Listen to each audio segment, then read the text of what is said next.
అసలు gut health అంటే ఏంటి? బై డెఫినేషన్ గట్ అనేది ఇమాజిన్ ఏ ట్రైన్. ఒక ట్రైన్ లాగా మన మౌత్ నుంచి స్టార్ట్ అవుతుంది.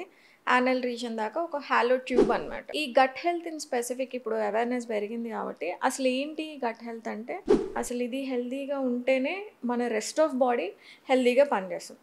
సో ఎవరైనా గట్ హెల్త్‌ని ఇంప్రూవ్ చేసుకోవాలి అంటే ఈ గట్ అనేది ఎంత ఇంపార్టెంట్ అంటారు? ఏదైనా బ్లడ్‌లోకి ఇన్ఫెక్షన్ ఎంటర్ అవ్వాలన్నా, మనకి గట్‌ని దాటుకొని మ్యూకోజల్ లేయర్‌ని దాటుకొని ఇంటర్నల్ సర్క్యులేషన్‌లోకి వచ్చినప్పుడు మీకు చాలా ఇన్ఫెక్షన్స్ కానియండి, లీకీ గట్ కానియండి, eczema, psoriasis, skin conditions, autoimmune disorders అన్నీ కూడా మీ గట్ నుంచే స్టార్ట్ అవుతాయి. మొత్తం ఎంటైర్ బాడీ అంతా గట్ మీదే డిపెండ్ అయి ఉంటుంది కరెక్ట్, మోస్ట్లీ. ఎగ్జాక్ట్లీ. అది గేట్‌వే. గేట్‌వే. మన ఆర్మీ ఎంత మనకి బార్డర్‌లో ప్రొటెక్ట్ చేస్తూ ఉంటుందో, army of cells on the gut అని చెప్పుకోవచ్చు. గుడ్. యాహ్! అండ్ ఈ గట్ హెల్త్‌కి స్కిన్ రిలేటెడ్ వాటికి ఎలాంటి రిలేషన్ ఉంటదండి? సీ ఇది గట్ అండ్ స్కిన్‌కి కనెక్షన్ ఉంటుంది. గట్ అండ్ బ్రెయిన్‌కి కనెక్షన్ ఉంటుంది. ఇవన్నీ bidirectional. So gut health మీద స్కిన్ కూడా రిలేట్ అయి ఉంటుంది. ఖచ్చితంగా రిలేట్ మీ స్కిన్ గ్లో అవ్వాలన్నా, మీ స్కిన్ హెల్తీగా కనిపించాలన్నా, మంచి గ్లోయింగ్ స్కిన్ వాళ్ళని చూడండి. వాళ్ళకి ఏమైనా హెల్త్ కండిషన్స్ ఉంటాయంటే లేవన్నట్టే ఉంటారు. వాళ్ళ మూడ్ కూడా బాగుంటుంది. కిడ్స్‌లో ఈ గట్ డెవలప్‌మెంట్ అనేది ఫస్ట్ 3 ఇయర్స్ చాలా ఇంపార్టెంట్ అంటారు. Yes. ఎందుకంటారు? మన గోర్లల్లో కొంచెం మట్టి చేరినప్పుడు, లేకపోతే you feel that soil touch అయినప్పుడు మనకి డైవర్సిఫైడ్ మైక్రోబియం మనం ఇంజెస్ట్ చేయడానికి ఛాన్సెస్ ఉంటాయి అనమాట. Is it good? It's good. It's actually good. Lactose intolerance అన్నారు. అసలు ఏంటండి అది లాక్టోస్ ఇంటాలరెన్స్? అచ్చా, లాక్టోజ్ ఇంటాలరెన్స్ అంటే పాలల్లో షుగర్ కాంపోనెంట్ మనకి లాక్టోజ్ అనమాట. బట్ మన ఇండియన్ ట్రెడిషన్ లో మోస్ట్లీ లైక్ పాలు ఇప్పటికి కూడా 60 ఇయర్స్ కూడా పాలు తాగేవాళ్ళు. సో మనం రోజు కూర్చొని ఒక గ్లాస్ పాలు తాగాల్సిన అవసరం లేదు. నేచర్కి ఎంత దగ్గర ఉంటే అంత దగ్గర ఉండాలి. అండ్ ఈ కల్చర్ మానేస్తే బెటర్. వీకెండ్ చూస్తే మాల్స్కి వెళ్ళొద్దు. Don't go to the malls. Junk food ఎక్కువ తీసుకుంటుంటారు. సో ఆ జంక్ ఫుడ్ వల్ల లైక్ ఎలా గట్ ఇంపాక్ట్? ఇప్పుడు రైమ్స్ పెట్టారనుకోండి పిల్లలకి, మధ్యలో యాడ్ షుగర్దే వచ్చింది. బిస్కెట్స్, కుకీస్, చాకోస్, ఈ హనుమాన్ అంటాడు ఒక చాకో ప్యాకెట్ తీసుకొస్తాడు. వాడు తిన్నప్పుడు నాకు వాడికి శక్తి వచ్చింది, నాకు కూడా వచ్చింది అని చైల్డ్ మైండ్లో చాలా ఇంపాక్ట్. ఇంకొకటి అందరికీ కూడా లైక్ వైటమిన్ డి అనగానే లైక్ సన్ రేస్ అనుకుంటారు. అసలు ఎగ్జాక్ట్లీ వైటమిన్ డి బాగుండాలంటే which is the best one?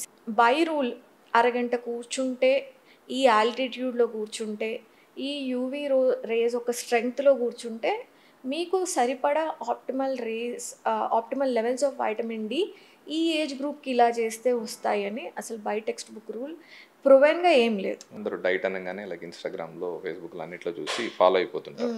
So అందరికీ ఒకే డైట్ పనికిరాదు అని అంటుంటారు. సో ఎంతవరకు నిజమంటారు? Correct. Person to person vary ఉంటుంది. అందరికీ ఒకే షర్ట్ మెజర్మెంట్ ఉన్నాయి, ప్యాంట్ మెజర్మెంట్ ఉన్నాయి, ఎలా పడతాయి? Gut health especially teenages so ఎంత ఇంపార్టెన్స్? టీనేజ్ స్టార్ట్ అవగానే 2 ఎడిక్షన్స్ వస్తాయి. Caffeine in different forms, coffee, tea, అదొకటి స్టార్ట్ అవుతుంది.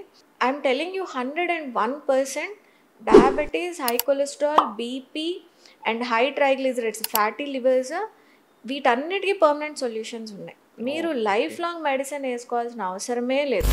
డయాబెటీస్ తీపి వ్యాధి కాదు.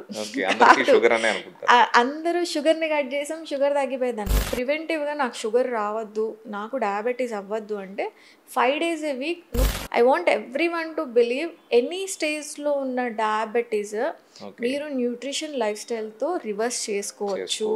హాయ్, వెల్కమ్ టు అనంతర హెల్త్. మన శరీరంలో ఒక అద్భుతమైన ప్రపంచం ఉంది. అది మనం చూడలేం, కానీ రోజు మన డెసిషన్స్, మూడ్స్, ఇమ్యూనిటీ, హార్మోన్స్ అన్నిటినీ ప్రభావితం చేస్తుంది. ఆ ప్రపంచం పేరు మన గట్. చిన్నపిల్లల నుండి వృద్ధుల వరకు, టీనేజర్స్ నుండి మదర్స్ వరకు గట్ హెల్త్ని ఎలా కాపాడుకోవాలో, మనమే మన గట్ హెల్త్ని ఎలా పాడు చేసుకుంటున్నామో ఈ పాడ్కాస్ట్ని చూస్తే తెలుస్తుంది. ఇంకెందుకు ఆలస్యం, మన ముందున్నారు functional nutritionist, gut health expert P Vineesha Reddy గారు.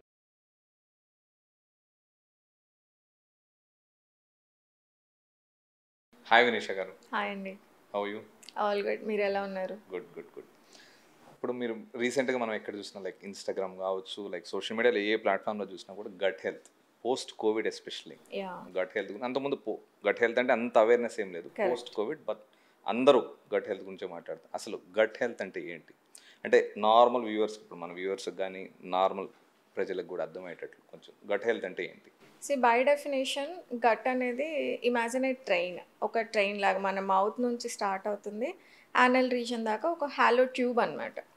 ఆ హాలో ట్యూబ్లో చాలా ఫంక్షన్స్ జరుగుతాయి. మనం డైజెస్ట్ చేసుకుంటాం, ఫస్ట్ అసలు మౌత్ నుంచి స్టార్ట్ చేస్తే మెకానికల్గా ఫుడ్ బ్రేక్ డౌన్ అవుతుంది, తర్వాత ఫుడ్ పైప్లో నుంచి స్టమక్ వెళ్తుంది, స్టమక్లో కెమికల్ డైజెషన్ అవుతుంది, అక్కడ నుంచి స్మాల్ ఇంటెస్టైన్లో ఏదైతే న్యూట్రియంట్ అబ్జార్ప్షన్ ఉంటుందో అది జరుగుతుంది, లార్జ్ ఇంటెస్టైన్ ఉంటుందో అక్కర్లేని వేస్ట్ అంతా మనం ఎక్స్క్రీట్ చేసుకుంటాం యానల్ రీజన్. ఇది గట్.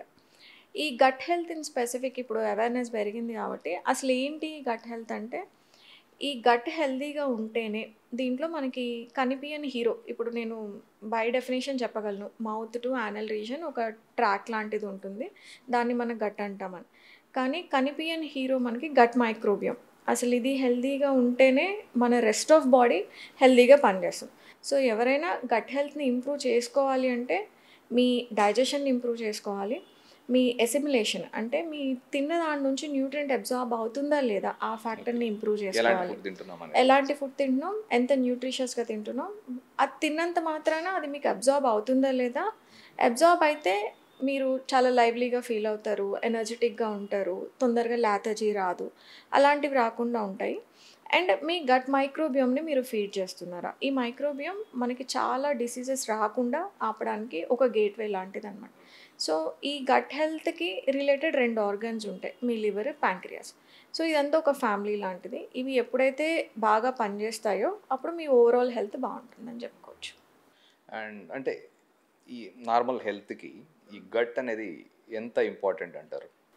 మనం ఇప్పుడు మాట్లాడుతున్నప్పుడు చాలానే అన్వాంటెడ్ మైక్రోబియం, ఎన్విరాన్మెంట్లో మనకి చాలా ఇన్ఫెక్టివ్ మైక్రోబియం ఉంటుంది, దాన్ని మనం ఇంజెస్ట్ చేస్తాం, లేదా ఫుడ్ ద్వారా, వాటర్ ద్వారా మీరు చాలా హార్మ్ఫుల్ మైక్రోబియంని కూడా ఇంజెస్ట్ చేస్తారు. మీ స్టమక్ చాలా అసిడిక్ నేచర్ ఉంటుంది కాబట్టి దాని pH ఎక్కువగా ఉంటుంది, చాలా వరకు మైక్రోబియంని అది చంపేస్తుంది, అన్వాంటెడ్ మైక్రోబ్స్ని చంపేస్తుంది. బై ఛాన్స్ ఏదైనా మైక్రోబ్స్ స్టమక్ని పాస్ అయ్యి ఇంటెస్టైన్లోకి వెళ్తే అప్పుడు వచ్చేది ఇన్ఫెక్షన్ అంటాం మనం. ఆ ఇన్ఫెక్షన్ రాకుండా మనకి గట్ మైక్రోబియం ఒకటి న్యాచురల్ యాంటీబయాటిక్, మనం ఏదైనా ఇన్ఫెక్షన్ వచ్చినప్పుడు యాంటీబయాటిక్ ఎలా తీసుకుంటాం, గట్ మైక్రోబియం డిఫెన్సివ్గా ఉంటుంది. మన గట్ మీద ఒక లైనింగ్ ఉంటుందండి, ఆ లైనింగ్లో మనకి ఇమ్యూన్ సెల్స్ లేకపోతే ఈ ప్యాథోజన్స్ బయట నుంచి వచ్చే ఏదైతే అన్వాంటెడ్ మైక్రోబియం ఉంటుందో వాటిని చంపేయడానికి ఇన్వేడర్స్ చాలా ప్రిపేర్డ్గా ఉంటారు. ఆ మ్యూకోజా లేయర్ మీద మొత్తం స్కాటర్ అయి ఉంటాయి అనమాట. వన్స్ ఇన్ఫెక్టివ్ ఏజెంట్ ఏదైనా వచ్చింది అనగానే they detect, they kill it, they eliminate it. అవి అందుకనే మనందరం న్యాచురల్లీ ఇమ్యూన్ సిస్టమ్ మనకు అందుకే ఉంది. గట్లో ఆ 70% ఆఫ్ ఇమ్యూన్ సిస్టమ్ సెల్స్కి ఏవైతే ఉంటాయో ఆ లైనింగ్లో ఉంటాయి కాబట్టి మనకి 70% ఆఫ్ ఇమ్యూనిటీ గట్ హెల్త్ బాగుంటే ఆటోమేటిక్గా వస్తుంది. సో ఇలాగా గట్ మనకి ఫస్ట్ డిఫెన్సివ్ లేయర్ అనమాట. ఏదైనా బ్లడ్లోకి ఇన్ఫెక్షన్ ఎంటర్ అవ్వాలన్నా మనకి గట్ని దాటుకొని, మ్యూకోజా లేయర్ని దాటుకొని ఇంటర్నల్ సర్క్యులేషన్లోకి వచ్చినప్పుడు మీకు చాలా ఇన్ఫెక్షన్స్ కానివ్వండి, లీకీ గట్ కానివ్వండి, eczema, psoriasis, skin conditions, autoimmune disorders అన్నీ కూడా మీ గట్ నుంచి స్టార్ట్. మీరు చెప్పడం ఎట్లా ఉందంటే లైక్ ఏది స్టార్ట్ అవ్వాలన్నా ఏ డిసీజ్ అయినా సరే it's like because of like దాన్ని దాటుకున్న తర్వాతే డిసీజ్ అనేది మనకు. కరెక్ట్. ఆ మ్యూకోజా లేయర్ ఎప్పుడైతే మీరు డ్యామేజ్ చేసుకుంటూ చిన్నగా వస్తారో అప్పుడు అన్వాంటెడ్ మైక్రోబియోమ్స్ దగ్గర నుంచి మనకి ఏదైనా టాక్సిక్ మెటీరియల్స్ ఇంజెస్ట్ చేసినప్పుడు కానీ, మనం డైలీ కొంత మోతాదులో ఏదో ఒక టాక్సిక్ మెటలో, హెవీ మెటలో, లేకపోతే మీ పర్ఫ్యూమ్స్ కొట్టుకుంటారు, ఏదో ఒక టాక్సిసిటీ ఎన్విరాన్మెంటల్ ట్రిగర్స్ని బ్యాడ్ మైక్రోబియం దగ్గర నుంచి మొత్తం ఇంజెస్ట్ చేస్తాం. మరి ఇంజెస్ట్ అవ్వగానే మనం ఎందుకు సిక్నెస్ రావట్లేదు అంటే మీ గట్ హెల్త్, ఆ 70% ఆఫ్ ఇమ్యూన్ సిస్టమ్ ఏదైతే గట్ లైనింగ్ మీద ఉందో అది బాగుంది, దాన్ని కాపాడుకున్నంత వరకు మీకు ఎలాంటి డిసీజెస్ రాకుండా మొత్తం ఎంటైర్ బాడీ అంతా గట్ మీద డిపెండ్ అయ్యింది. Correct, exactly. అది గేట్వే. మనకి బార్డర్లో ఎలా అయితే మన ఆర్మీ ఉందో, కరెక్ట్, మన ఆర్మీ ఎంత మనకి బార్డర్లో ప్రొటెక్ట్ చేస్తూ ఉంటుందో, so this is like army of cells on the gut అని చెప్పుకోవచ్చు. అండ్ ఈ గట్ హెల్త్ కి స్కిన్ రిలేటెడ్ వాటికి ఎలాంటి రిలేషన్ ఉంటుందండి? ఇది గట్ అండ్ స్కిన్కి కనెక్షన్ ఉంటుంది, గట్ అండ్ బ్రెయిన్కి కనెక్షన్ ఉంటుంది. ఇవన్నీ బై డైరెక్షనల్. నేను ఇంతకు చెప్పినట్టు ఏదన్నా ఒకటి స్కిన్ మీద రిఫ్లెక్ట్ అవ్వాలన్నా మీకు యాక్నీ రావాలి, లేదా ఎగ్జిమా రావాలి, సోరియాసిస్ రావాలి, ఇవన్నీ కూడా గట్ లైనింగ్ ఎప్పుడైతే మనకి పాడవుతూ ఉంటాయో, అంటే ఎలాంటి హ్యాబిట్స్ ఉంటే పాడవచ్చు మనకి, ఫస్ట్ ఈ లాక్టోజ్ ఇంటాలరెన్స్, మిల్క్ ఇంటాలరెన్స్ ఉన్నప్పుడు ఆ మిల్క్లో ఉండే లాక్టోజ్లో ఉండే కాంపౌండ్స్ మీ బాడీ బ్రేక్ డౌన్ చేసుకున్నప్పుడు అవి మీ gut lining. Just interrupt, lactose intolerance అన్నారు, అసలు ఏంటండి అది లాక్టోస్ ఇంటాలరెన్స్? అచ్చా, లాక్టోజ్ ఇంటాలరెన్స్ అంటే పాలల్లో షుగర్ కాంపోనెంట్ మనకి లాక్టోజ్ అనమాట. న్యాచురల్గా తీపిదనం ఉంటుంది పాలకి, సో దాంట్లో ఆ తీపిదనాన్ని ఇచ్చే ఫ్యాక్టరే మనకి లాక్టోజ్ అనమాట. ఇది లాక్టోజ్ ఇంటాలరెన్స్ మనకి ఏ స్టేజ్ ఆఫ్ లైఫ్లో అయినా జరగచ్చు. కామన్గా కొన్నిసార్లు బై బర్త్ వచ్చే కండిషన్ లాక్టోజ్ ఇంటాలరెన్స్, అది కొంచెం పీడియాట్రిక్ ఇష్యూ కింద వెళ్ళిపోతుంది. వాళ్ళు they are born with deficiency, ఏది ఈ లాక్టోజ్ని బ్రేక్ చేసుకునే డైజెస్టివ్ ఎంజైమ్ డెఫిషియన్సీతో పుడతారు. బయోజెనెటిక్ రావడానికి ఛాన్సెస్ ఉంటుంది, హెరిడిటరీగా రావడానికి ఛాన్సెస్ ఉంటుంది, లేదా పాలు తాగినప్పుడు వాళ్ళకి ఏం అనిపించదు. అంటే ఈ టీనేజ్ పిల్లల్లో కానివ్వండి, అక్కడి నుంచి పాలు తాగినప్పుడు వాళ్ళకి డైజెస్టివ్ ఇష్యూస్ ఏం రావు, బట్ విపరీతంగా యాక్నీ వచ్చేస్తుంది. అది కూడా లాక్టోజ్ ఇంటాలరెన్స్ కింద మనం కన్సిడర్ చేసుకోవచ్చు. అంటే ఆ షుగర్ కాంపౌండ్ ఏదైతే ఉందో అది మీ పొట్ట డైజెస్ట్ చేసుకొని బాగా అబ్జార్బ్ చేసుకుంటే మీకు ఆ ప్రాబ్లం రాదు. ఆ పార్టికల్స్ ఏవైతే షుగర్ పార్టికల్స్ మీ గట్ లైనింగ్ని ఇన్ఫ్లేమ్ చేస్తూ వస్తాయో అప్పుడు మీకు ఇన్ఫ్లమేటరీ కండిషన్స్ లైక్ యాక్నీ లాంటివి కనిపిస్తాయి. లేదా ఇన్సులిన్ గ్రోత్, ఐజీఎఫ్ అని గ్రోత్ ఫ్యాక్టర్ అని ఒకటి ఉంటుంది. దాన్ని మిల్క్ ఏం చేస్తుంది అంటే కనుక ట్రిగర్ చేసి ఆ హార్మోన్ ఎక్కువ ప్రొడ్యూస్ చేసేలా చేస్తుంది. యాజ్ ఎ రిజల్ట్ మీకు యాక్నీ రావడానికి ఛాన్సెస్ ఉంటుంది. సో లాక్టోజ్ ఇంటాలరెన్స్ అంటే ఇనబిలిటీ టు బ్రేక్ డౌన్, ఆ షుగర్ని మీరు డైజెస్ట్ చేసుకోలేకపోతున్నారు కాబట్టి మీకు డిఫరెంట్ సిమ్టమ్స్ కనిపించవచ్చు. కొంతమందికి బాగా బ్లోటింగ్ వస్తుంది, డయేరియా అయిపోతుంది, నాజియా వస్తుంది, కొంతమందికి యాక్నీ వస్తుంది, కొంతమందికి ఇన్సులిన్ రెసిస్టెన్స్, ఎంత లావు ఉన్నా వెయిట్ లాస్ అవుదామన్నా వాళ్ళు తగ్గదన్నమాట. లాక్టోజ్ ఇంటాలరెన్స్ ఇలాగా లాక్టోజ్ ఇంటాలరెన్స్ టీనేజర్స్లో కనిపించవచ్చు, యంగ్ అడల్ట్స్ పీసీఓఎస్ ఉన్నప్పుడు లాక్టోజ్ ఇంటాలరెన్స్ టెంపరీగా రావచ్చు, లేకపోతే ఓల్డ్ ఏజ్లో వాళ్ళకి ఎక్కువ గ్యాస్ వస్తుంది. సో లాక్టోజ్ ఇంటాలరెన్స్ ఎప్పుడు ఒకటే సిమ్టమ్ని తీసుకురాదు. కొంతమందిలో యాక్నీ వస్తే, కొంతమందిలో ఐబిఎస్ లాంటి సిమ్టమ్స్ వస్తే, కొంతమందిలో బాగా గ్యాస్ వస్తుంది, కొంతమంది డిఫరెంట్గా మేనిఫెస్ట్ అవుతాయి. Because of one single reason, మీ పొట్టలో ఉండే digestive enzyme is unable, lactase అనే ఎంజైమ్ తక్కువ మోతాదులో ప్రొడ్యూస్ అవుతుంది, లేదా అసలు ప్రొడ్యూస్ అవ్వట్లేదు. కాబట్టి మీకు డైజెస్టివ్ ఇష్యూస్ వస్తాయి, లేకపోతే ఆ పాలు ఇంకేదో ఇన్ఫ్లమేటరీని క్రియేట్ చేస్తుంది. మన ఇండియన్ ట్రెడిషన్లో మోస్ట్లీ లైక్ పాలు ఇప్పటికి కూడా 60 years కూడా పాలు తాగేవాళ్ళు ఉంటారు. ఇంతకు ముందు మనకు ఆ ఇంటాలరెన్స్ లేదు శ్రీనివాస్ గారు. ఇప్పుడు కొత్తగా డెవలప్ అవుతున్న రోగాలు, మనకి సివిలైజేషన్ ఎంతైతే ఇంప్రూవ్ అవుతూ వస్తుందో మనకి సివిలైజ్డ్ డిసీజెస్ కూడా అంతే ఇంప్రూవ్ అవుతున్నాయి. ఇంతకుముందు మన అందరం చపాతీలు తిన్నాం, పాలు తాగాం, ఎవరికి ఏ ప్రాబ్లం లేకుండే. బట్ మనకి మారిన ఫుడ్ హ్యాబిట్స్ ఇప్పుడు గట్ లైనింగ్ని మనం ఎలా డిస్టర్బ్ చేస్తున్నాం. నా ఉద్దేశంలో gluten and lactose intolerance secondary symptoms. అంటే మీరు ఫస్ట్ మీ గట్ లైనింగ్ని ఏదో చేసి మీరు డిస్టర్బ్ పార్ట్ చేసుకుంటున్నారు. ఎక్సెసివ్ జంక్ కన్జ్యూమ్ చేయడం వల్ల, ఎక్కువ స్ట్రెస్ తీసుకోవడం, టైంకి తినకపోవడం, బయట ఫుడ్ విపరీతంగా తింటారు, మీ గట్ లైనింగ్ని ఇన్ఫ్లేమ్ చేసుకుంటారు. అప్పుడు స్పెసిఫిక్గా ఇలాంటి ఫుడ్స్ ఏవైతే ఆల్రెడీ ఇన్ఫ్లమేటరీ నేచర్ ఉన్న ఫుడ్స్ ఉంటాయి చూడండి, పీనట్స్ కానివ్వండి, లాక్టోస్ కానివ్వండి, గ్లూటెన్ కానివ్వండి, మీరు తిన్నప్పుడు మీకు పిక్చర్లో ఇది కనిపిస్తుంది, మీకు లాక్టోజ్ ఇంటాలరెన్స్ ఎక్కువగా కనిపిస్తుంది, గ్లూటెన్ ఇంటాలరెన్స్ కనిపిస్తుంది. కానీ మీరు ఎక్కడి నుంచి దీన్ని డ్యామేజ్ చేసుకుంటూ వచ్చారన్నది అందరిలోనూ బై బర్త్ లో లాక్టేజ్ ఎంజైమ్ ఉండి వచ్చిన ఇంటాలరెన్స్ కాదు, మనం తర్వాత ఎక్వైర్డ్గా తెచ్చుకున్నది మన హార్మోనల్ ఇంబ్యాలెన్స్ వల్ల. కొన్ని కేసెస్లో ఎలా జరుగుతాయంటే ఆల్రెడీ హార్మోనల్ ఇంబ్యాలెన్స్ ఉంటుంది, దాన్ని అగ్రివేట్ చేస్తుంది లాక్టోజ్. కాబట్టి అలాంటి కేసెస్లో కూడా మనం అబ్జర్వ్ చేసుకోవాలి. మీరు పాలు తాగారా, మీకు అంటే యాసిడ్ రిఫ్లెక్స్ పిల్లల్లో కూడా ఎక్కువ ఈ టాడ్లర్ ఏజ్లో మేము చూసింది, వాళ్ళకి నోట్లో ఎప్పుడు యాసిడ్ రిఫ్లెక్స్గా అనిపించడం లాంటి కండిషన్స్ ఉన్నప్పుడు కూడా పాలు మానేయమని పీడియాట్రిషియన్స్ చెప్తారు, మేము చెప్తాం. జెనెటిక్ ఉంటాయి. So for some reason reflex disorders ఉన్నా, ఎక్కువ టీ కాఫీలు తాగి ఐరన్ డెఫిషియన్సీస్ ఉన్నా, లేకపోతే మీకు ఇన్సులిన్ రెసిస్టెన్స్ ఉంది, డయాబెటీస్ ఉంది, ఇలాంటి కండిషన్స్లో మిల్క్ వద్దంటాం. ఆన్ ద అదర్ సైడ్ మీకు ఐబిఎస్ ఉంది, ఐబిడి ఉంది, గట్ ఇష్యూస్ ఉన్నాయి, అప్పుడు కూడా పాలు వద్దు అని చెప్తాం. నార్మల్గా అయితే పాలు తాగడం మంచిదే, కానీ మనం ఆల్రెడీ డ్యామేజ్ చేసుకోవడం వల్ల ఇవి పోవడం వల్ల మేబీ బ్యాడ్ ఇంప్లికేషన్స్ అండ్ వస్తాయి. మనకి ఏజ్ రిలేషన్తో పాటు నెసెసిటీ ఉందా, అది ఎసెన్షియల్ న్యూట్రియంటా ఆప్షనల్ న్యూట్రియంటా అని పెట్టుకుంటే పాలు ఆప్షన్ అనే చెప్పచ్చు పెద్దవాళ్ళకి. ఓకే. అడల్ట్స్లో పాల వల్ల ఎక్స్ట్రా బెనిఫిట్ ఏం లేదు శ్రీనివాస్ గారు. సో మనం రోజు కూర్చొని ఒక గ్లాస్ పాలు తాగాల్సిన అవసరం లేదు. అందులో ఇప్పుడు అడల్ట్రేటెడ్ మిల్క్ ఎక్కువ ఉంది కాబట్టి మనకి ఆ అవసరం లేదు అని నా opinion.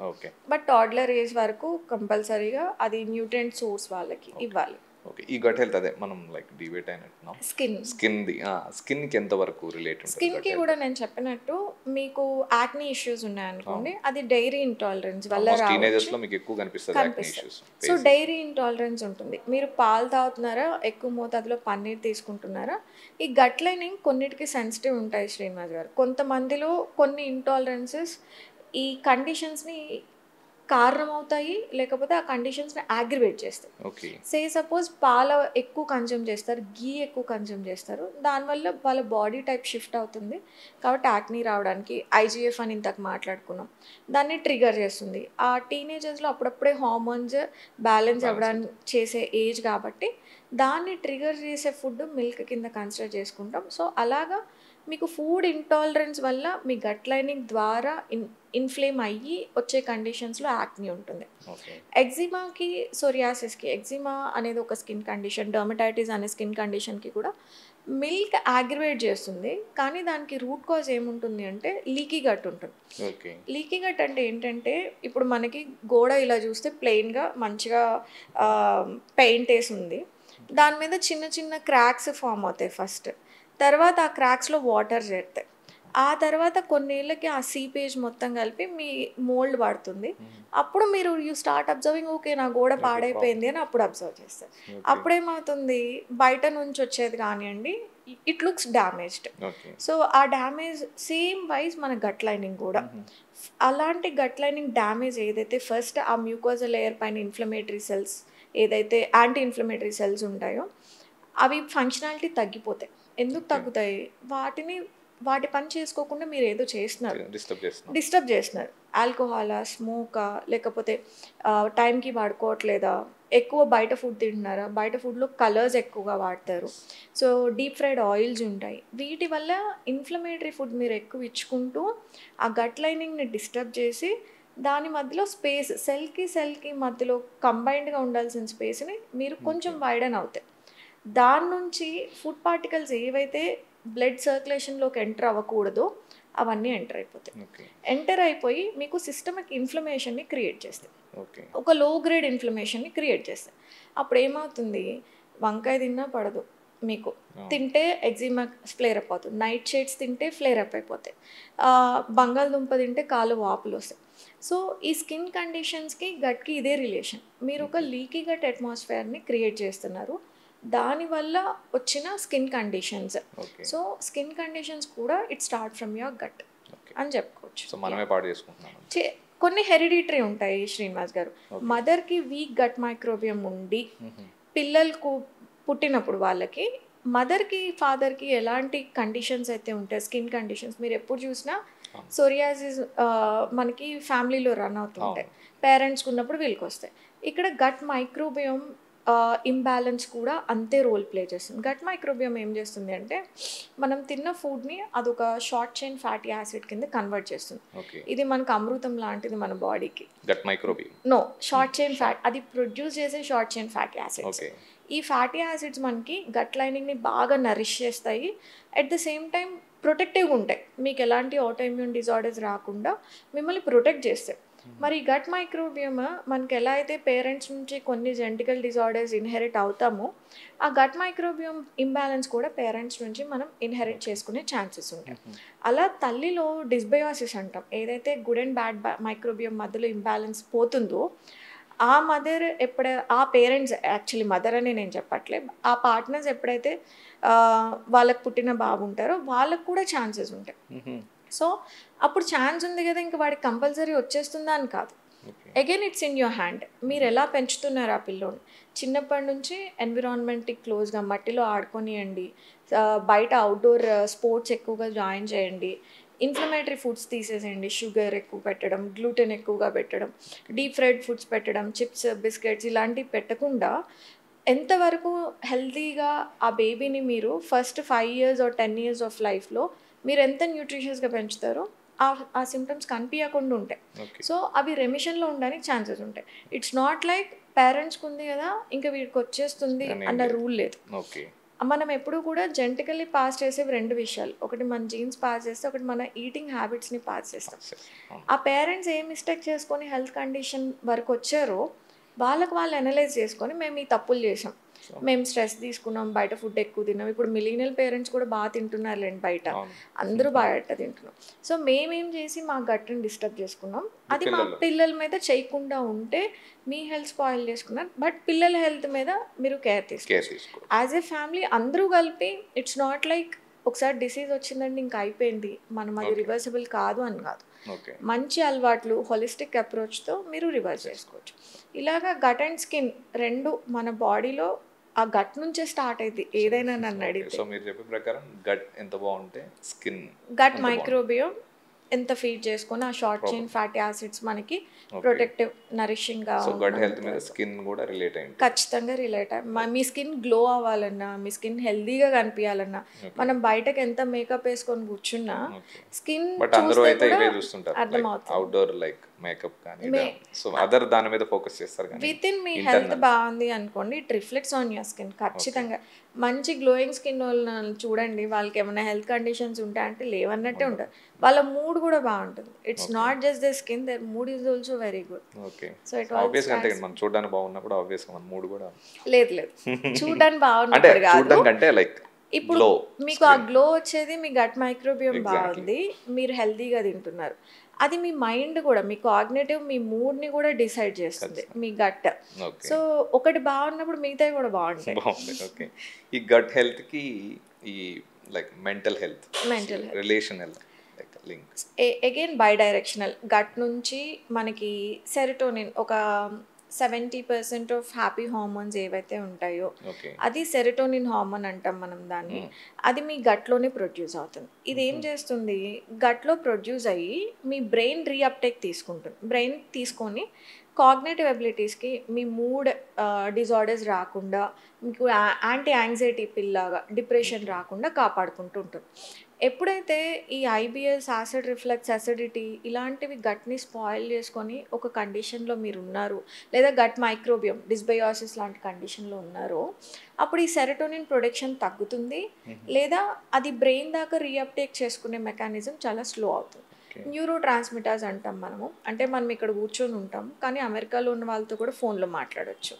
At the same time మీ బాడీలో న్యూరో ట్రాన్స్మిటర్స్ కూడా కనిపించని కనెక్షన్స్ అనమాట. మీ మూడ్ని డిసైడ్ చేస్తాయి, మీ యాంగ్జైటీ ఇష్యూస్ని, మీ డిప్రెషన్ని కంట్రోల్ చేస్తుంది, మీ కాగ్నేటివ్, మీ థింకింగ్, థాట్ ప్రాసెస్ని పెంచుతుంటుంది. ఇప్పుడు అందరికీ కాగ్నేటివ్ ఇన్ఎబిలిటీస్ కూడా వచ్చేసినాయి, వాళ్ళు ఆలోచించలేకపోతున్నాం, ఫోకస్ చేయలేకపోతున్నాం. సో ఇలాగా ఈ మూడ్ బాగుండాలి అంటే కనుక మీకు ఈ సెరటోనిన్, డోపమైన్స్, ఆక్సిటోసిన్స్ ఇలాంటి neuro transmitters and happy hormones అంటాం వీటన్నిటిని, అవి ప్రొడ్యూస్ అవ్వాలన్నా మీకు 70% గట్లోనే జరుగుతుంది. అది హెల్దీగా ఉండి గట్ మైక్రోబియం హెల్దీగా, యాక్చువల్లీ గట్ మైక్రోబియం అది హెల్దీగా ఉంటే కనుక మీరు తెలియకుండానే you find Joy in small things. చాలామంది దే ఫీల్ లైక్ మంచి చెడ్డోడు అని అనుకుంటారు, కానీ నా ఉద్దేశంలో వాడు ఎప్పుడు మూడీగా ఉంటాడు, డల్గా ఉంటాడు, ఎవరితో కలవడంటే you look at this gut health ఎంత బాగుంది, వాటికి కావాల్సిన న్యూట్రియంట్స్ ఇస్తున్నారు, వైటమిన్ డి ఏ లెవెల్స్లో ఉంది, వైటమిన్ B12 ఎలా ఉంది, మన గట్కి మెయిన్ సోర్స్ జింక్, హార్మోన్స్ బ్యాలెన్స్గా ఉండాలన్నా, మూడ్ బాగుండాలన్నా, స్టమక్ యాసిడ్స్ని బాగా ప్రొడ్యూస్ చేసుకోవాలన్నా జింక్ చాలా ఇంపార్టెంట్ కాంపౌండ్. సో ఇవి తింటున్నారా, మీ న్యూట్రిషన్ని చూసుకోండి, మీ న్యూట్రియంట్ ఎఫిషియన్సీస్ని చూసుకోండి, తర్వాత వాళ్ళకి పేర్లు పెడదాం, వాడి మూడియా, వాడికి చిరాక, టీనేజ్లో ఉన్నాడా, ఓల్డ్ ఏజ్లో ఉన్నాడా, అప్పుడు మనం పేర్లు పెడదాం, బై నేచరే అలా ఉన్నాడా అని. ఎలా ఉన్న వాళ్ళని కూడా ఒక మంచి న్యూట్రిషన్ చాలా బాగా చేంజ్ చేయగలదు మీ మూడ్ని, మీ పర్ఫార్మెన్స్ని. వెళ్ళి ఆఫీస్లో కానివ్వండి, జిమ్లో కానివ్వండి, ఇంకెక్కడైనా సరే, if you want to do it your best of capabilities, నేను నా బెస్ట్ ఆఫ్ క్యాపబిలిటీని ఇవ్వాలి అంటే 101% మీ న్యూట్రిషన్ని ఫిక్స్ చేసుకోండి, మీ గట్ హెల్త్ని ఇంప్రూవ్ చేసుకోండి. గట్ హెల్త్ ఇంప్రూవ్ చేసుకుంటే మెంటల్ హెల్త్ కూడా ఇంప్రూవ్ అయినట్టు. చాలా చాలా ఇంప్రూవ్ అవుతుంది. ఓకే. అండ్ మనం చూస్తే కిడ్స్లో ఈ గట్ డెవలప్మెంట్ అనేది ఫస్ట్ 3 years చాలా ఇంపార్టెంట్ అంటారు. ఎందుకంటారు? ఇదే చెప్పాం, 70% ఆఫ్ ఇమ్యూనిటీ మీ గట్లోనే స్టార్ట్ అవుతుంది.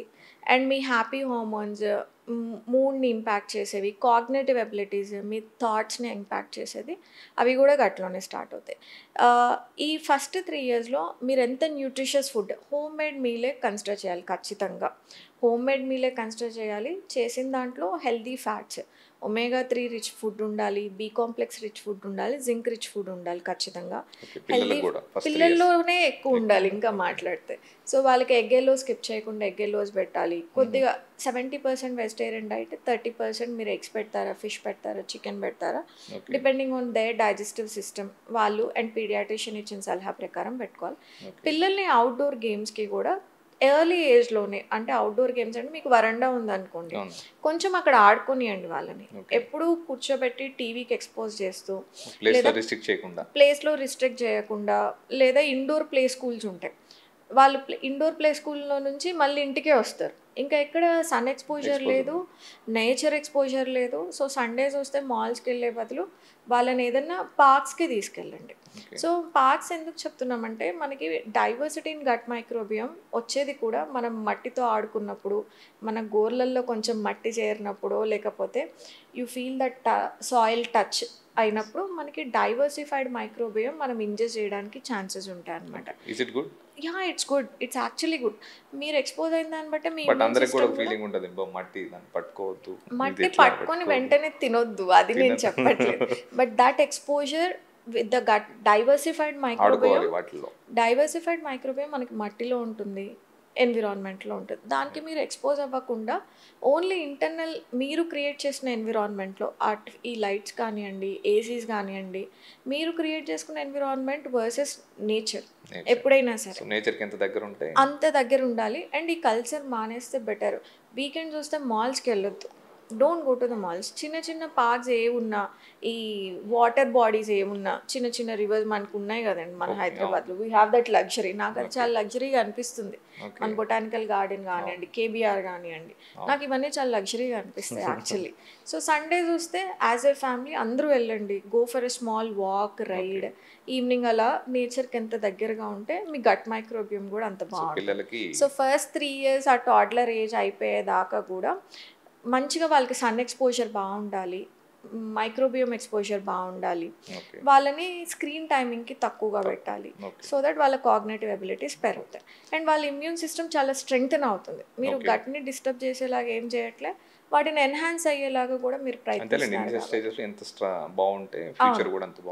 బాగుంటుంది. అండ్ ఇదే కిడ్స్లోనే జంక్ ఫుడ్ ఎక్కువ తీసుకుంటారు. సో ఆ జంక్ ఫుడ్ వల్ల లైక్ ఎలా గట్ ఇంపాక్ట్ అవుతుంది? మనకి సెంట్రల్ గవర్నమెంట్, ఐ థింక్ నేను ఇప్పుడు 2 స్కూల్స్లో నేను దీని మీద మాట్లాడొచ్చాను.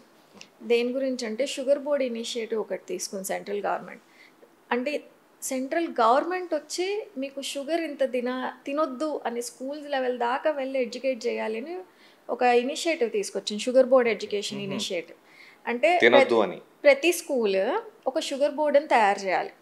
కూల్ డ్రింక్స్లో ఎంత షుగర్ ఉంది, బిస్కెట్స్లో ఎంత షుగర్ ఉంది, చాక్లెట్స్లో ఎంత షుగర్ ఉంది, ఒక బోర్డ్ తయారు చేసి వాళ్ళ స్కూల్లో అటాచ్ చేసుకోవాలి. మ్యాండేటరీ. సెంట్రల్ గవర్నమెంట్ ఇది తీసుకొచ్చింది, sugar board initiative. Pradhan Mantri తీసుకొచ్చారు, అన్ని సిబిఎస్ స్కూల్స్లో ఇంప్లిమెంట్ చేస్తున్నారు. మమ్మల్ని పిలుస్తున్నారు వాటి గురించి మాట్లాడడానికి. I'm so happy about it. నేను 2 స్కూల్స్కి వెళ్ళి సో నేను అక్కడ ప్రిన్సిపల్స్తో ఇదే మాట్లాడాను. మేము మాట్లాడినప్పుడు ఇమాజిన్ గవర్నమెంట్ని కదిలిచ్చే రేంజ్లో మీరు పిల్లలకి షుగర్ని అంత ఈజీగా అందుబాటులో ఉంచేసాం మనం. ఇక్కడ 2 బెనిఫిట్ అవుతారు. ఒకళ్ళు ఎవరంటే, ఈ పెద్ద పెద్ద కంపెనీస్ ఏవైతే పిల్లల్ని అట్రాక్ట్ చేసేలాగా క్యాండీస్, షుగర్స్ ఇవన్నీ తీసుకొచ్చి యాడ్స్లో కానివ్వండి, యూట్యూబ్లో కానివ్వండి, రిపిటేటివ్గా మీరు ఇప్పుడు రైమ్స్ పెట్టారనుకోండి పిల్లలకి, మధ్యలో యాడ్ షుగర్దే వచ్చింది. బిస్కెట్స్, కుకీస్, చాకోస్, ఈ హనుమాన్ అంటాడు ఒక చాకో ప్యాకెట్ తీసుకొస్తాడు, వాడు తిన్నప్పుడు నాకు వాడికి శక్తి వచ్చింది, నాకు కూడా వచ్చింది అని చైల్డ్ మైండ్లో చాలా ఇంపాక్ట్ చేస్తుంది. సూపర్ మార్కెట్కి వెళ్ళినప్పుడు కూడా స్టార్టింగ్లోనే ఫస్ట్లోనే అవి ఉంటాయి, ఎందుకంటే దూరం అయితే కనిపిస్తుంది, స్టార్టింగ్లోనే పెడతారు. That's the biggest market. ఇప్పుడు షుగర్ బోర్డ్ ఇనిషియేటివ్ వచ్చింది. సో ఆ షుగర్ని అంత ఎనిమీ కింద చూపించే లెవెల్లో మనము మనమే అంత ఎడిక్టివ్గా అయిపోయింది పిల్లలకి కూడా.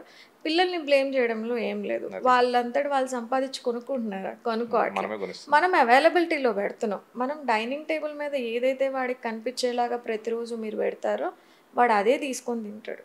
వాడు ఒకరోజు ఫ్రూట్ వద్దన్నాడు కదా అని చెప్పి ఒకరోజు మనం చిప్స్ కొని ఇచ్చామంటే ఇంక ఏ రోజు వాడు ఫ్రూట్ జోలికి వెళ్ళాడు. బికాజ్ ఫ్రూట్లో ఉండేది షుగర్ అంటే షుగరే, అది ఫ్రక్టోజ్ ఏదైతే ఫ్రూట్ షుగర్ న్యాచురల్ షుగర్ ఉంటుందో దానికి నీ ప్యాలెట్ అలవాటు చేసుకుందంటే నువ్వు ఫ్రూట్స్ మీద ఇష్టం చూపిస్తావు.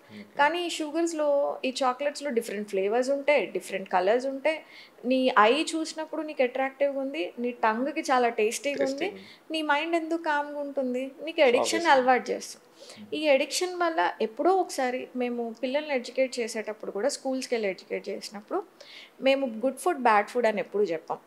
Everyday food, some day food ఇలా చేస్తాం. ఇప్పుడు షుగర్ని మొత్తం బ్యాడ్ చేసేసి తినకరా అంటే వాడు ఏమనుకుంటాడు, పిజ్జా హెల్దీ ఏమో, షుగర్ కాదు కదా, ఇప్పుడు పిజ్జా హెల్దీ ఏమో, చిప్స్ హెల్దీ ఏమో, ఇవన్నీ మమ్మల్ని అడిగిన క్వశ్చన్స్.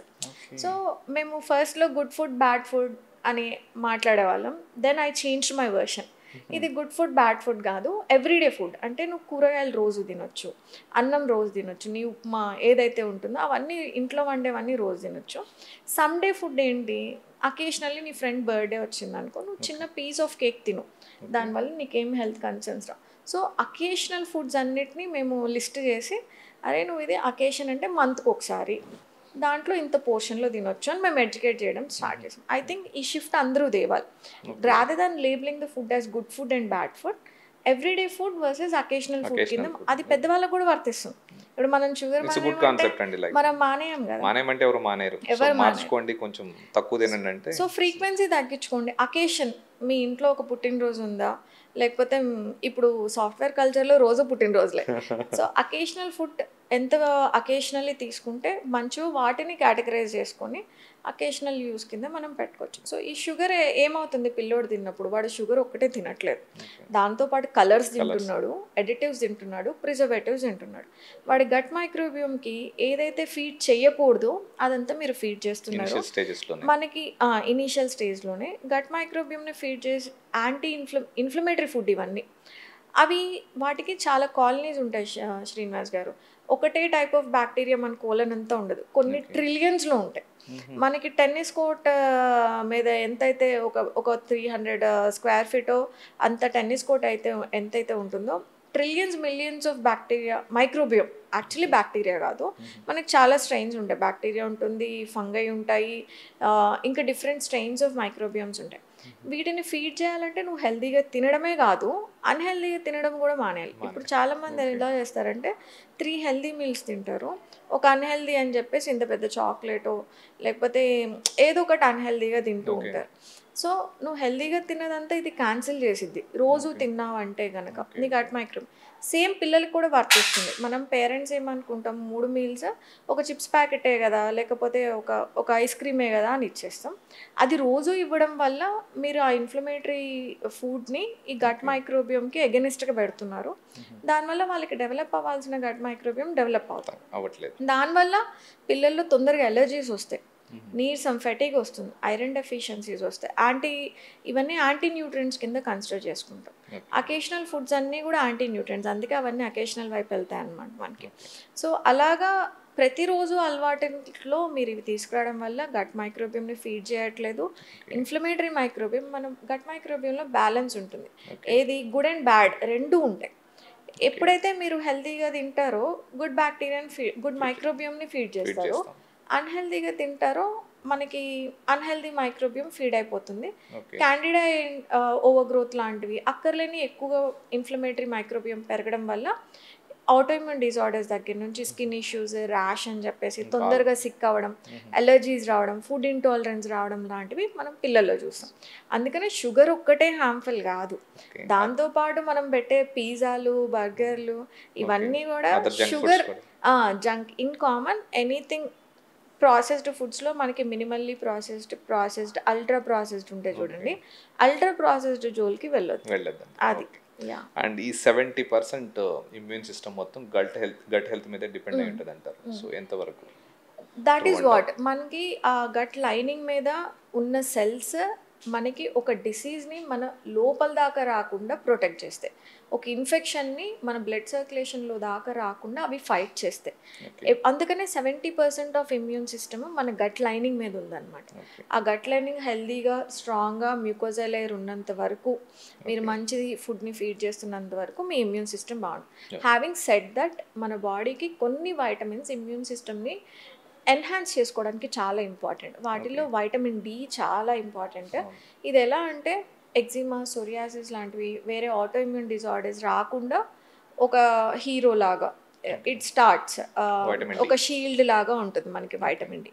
అందుకనే నేను వీలైనంత వరకు ఏ పాడ్కాస్ట్లోనే వైటమిన్ డి, B12 ఈ రెండు మాత్రం మీరు తప్పకుండా సప్లిమెంట్ చేసుకోండి.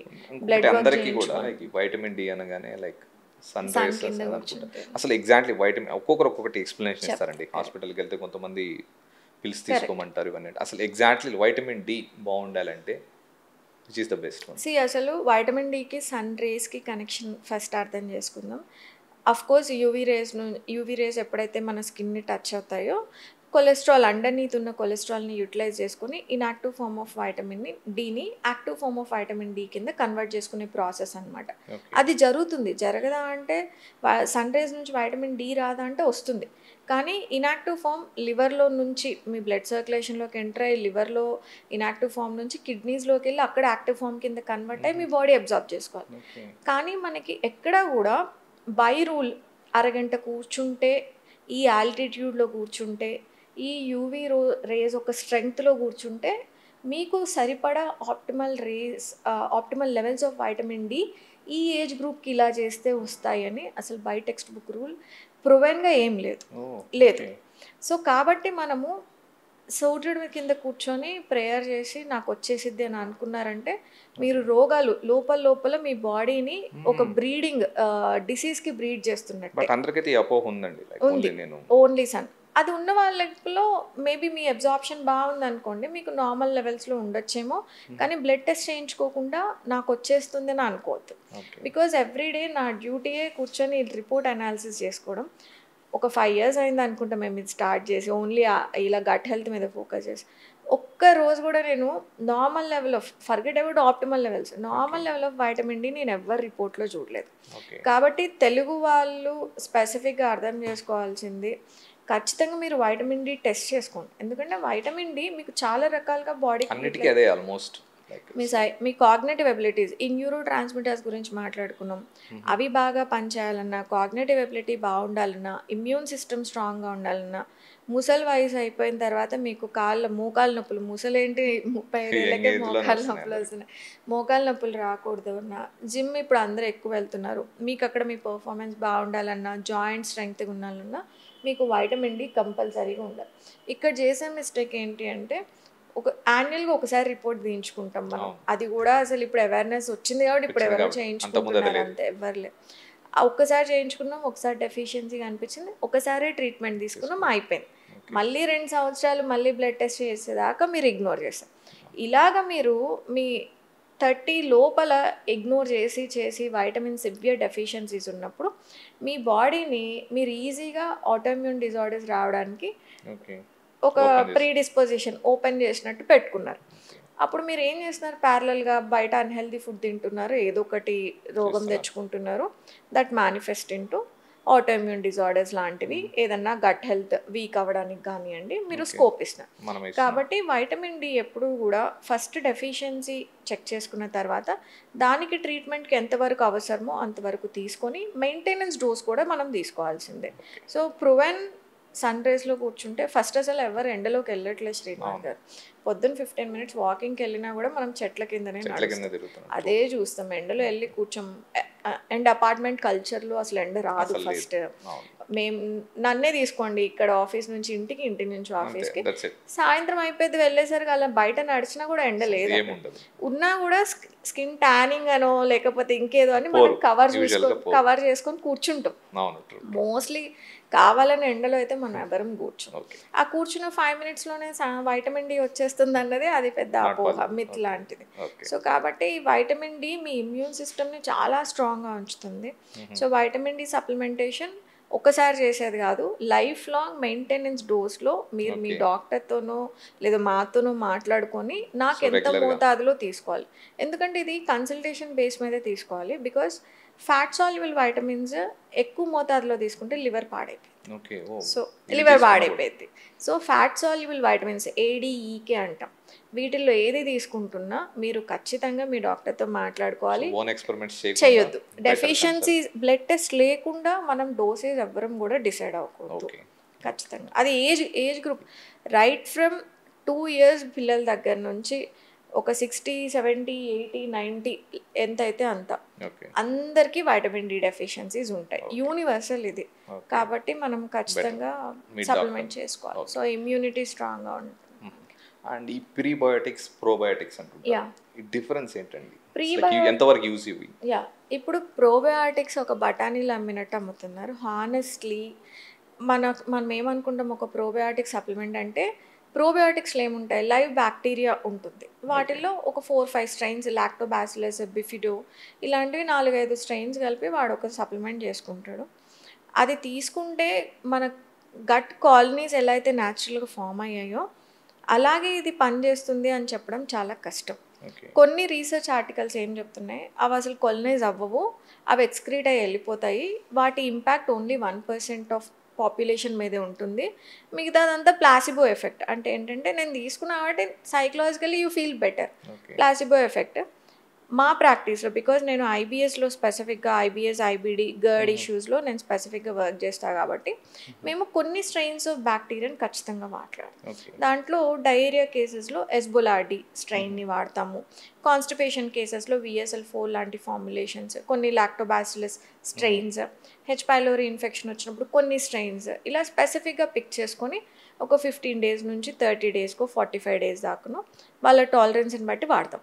సో డిసీజ్ మేనేజ్మెంట్, గట్ ఇష్యూస్లో మేనేజ్మెంట్లో కొన్ని స్ట్రెయిన్స్ చాలా బాగా ఉపయోగపడతాయి.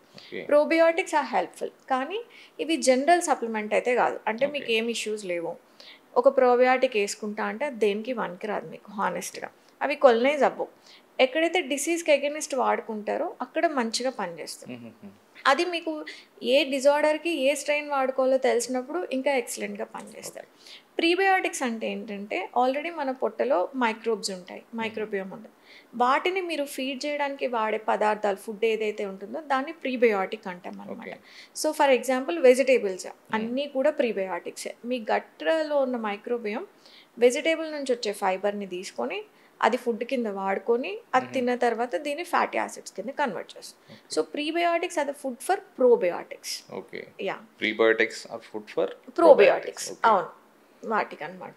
సో మనం క్యాప్సూల్స్ చూసినా వాటిలో కొద్ది ఫుడ్ వేస్తాడు, వీటికి ప్రీబయోటిక్ యాడ్ చేస్తాడు. FOS అని ఒకటి ఉంటుంది, అవి యాడ్ చేసుకొని మనకి క్యాప్సూల్స్ మీరు ఏ ప్రోబయోటిక్ తీసుకున్నా ఆ లైవ్ మైక్రోబియంకి కావాల్సిన కొంచెం ఫుడ్ ప్రీబయోటిక్ కాంబినేషన్లోనే ఇస్తాడు. యూజువల్లీ ఇనులిన్ అంటాం, అలాంటివి ఏదో ఒక FOS అంటాం, వాటి కాంబినేషన్లోనే మనకి చేస్తాడు.